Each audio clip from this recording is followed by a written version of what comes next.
صبح یک روز آفتابی زنگ تفریح به صدا در می آید و بچه‌ها با شادی به سمت حیاط مدرسه می دوند. سمیران با توپ قرمز کوچکش وارد حیاط می شود و مشتاقانه به دوستانش نگاه می کند. علی و نیما سر تاب می دوند، اما هر دو با هم به تاب می رسند و کمی دلخور به هم نگاه می کنند. سارا کنار سمیرا می آید و پیشنهاد می دهد توپ بازی را شروع کنند. سمیرا توپ را محکم نگه داشته و مردد است که آن را به دیگران بدهد.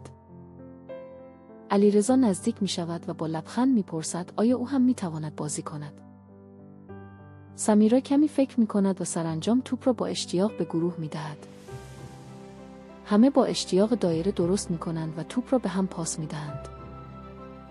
در کنار تاب علی و نیما تصمیم می گیرند به نوبت تاب بخورند تا هر دو خوشحال شوند. با همکاری تاب سواریشان شادتر و بدون دعوا می شود.